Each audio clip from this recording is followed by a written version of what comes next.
আসসালামু আলাইকুম, সবাই কেমন আছো? Welcome back to all in one with Noor. আমি আলহামদুলিল্লাহ ভালো আছি।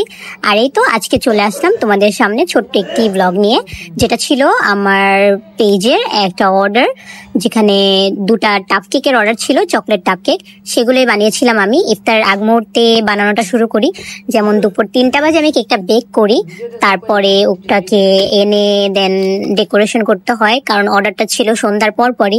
আর সবাই যেহেতু জানো রোজার মাস, ইফতারের পরে শরীর চলতেই চায় না, তখন খুবই টায়ার্ড লাগে। আর টায়ার্ডনেসের চোটে তখন কোনো কাজই ভালো লাগে না, এক কাপ চা বানিয়ে খেতেও তখন ইচ্ছে করে না। তো সেক্ষেত্রে আমি কেকটা ডেকোরেশন কিভাবে করতাম, এই জন্যই তাড়াতাড়ি করে চলে গিয়েছিলাম কেক বেক করতে। বেক করার পরে আস্তে আস্তে কেকটা ডেকোরেশনও করেছি।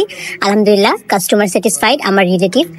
আর এই তো দেখো আস্তে আস্তে বানিয়েছিলাম কেকটা। প্রথমে আমি দুটা ডিম নিয়ে নিয়েছিলাম, ওটার ম্যারান করে, তারপরে এখানে বেকিং পাউডার, বেকিং সোডা, ময়দা, কর্নফ্লাওয়ার, তারপরে কোকো পাউডার, এগুলো মিক্স করে বানিয়েছি। আর আমি সব সময় চকলেট কেকে একটু চকলেট ইমালশনটা ইউজ করি বেশি, যাতে করে চকলেটের একটা ফ্লেভার আসে।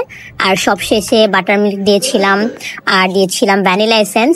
সবকিছু দিয়েই করেছি আমি, যতটুকু পারি স্বার্থের মধ্যে চেষ্টা করি আমার যত কাস্টমার আছে সবাইকে একটু ভালো কিছু দিতে, প্রিজারভেটিভ ছাড়া, নিজের হাত দিয়ে বানানো।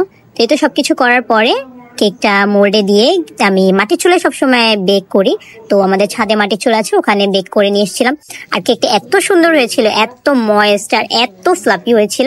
আমি জানি না, যখন আমি টাপ কেক বানাই তখন আমার কেকগুলো অনেক বেশি ফ্লাপি হয় আর ময়েস্ট হয়, আর যখন ডেকোরেশন করে এমনি কেক বানাই তখন এরকম হয় না। তোমাদের কার কার সাথে এরকম ঘটনা ঘটে একটু বলবে। দেখো কতটা স্পাঞ্জি হয়েছে, এটা গরম ছিল, আমি ধরতে পারছিলাম না। আর এই তো কেক ডেকোরেশন করতে করতে আমার অলমোস্ট 5টা 20 বেজে গিয়েছিল। একটু পরে আমি ঘড়িতে টাইমটা ক্যাপচারও করেছি, দেখো 5টা 5 এখানে অলরেডি বাজে। তখন আমার মাত্র দুটা কেক, মানে সেকেন্ড কেকটা চলছে।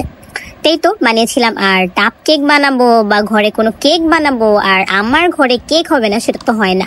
যখনই কোনো অর্ডার থাকে আমার মনে হয় কি অর্ডারের চেয়ে বেশি আমরা খেয়ে ফেলি।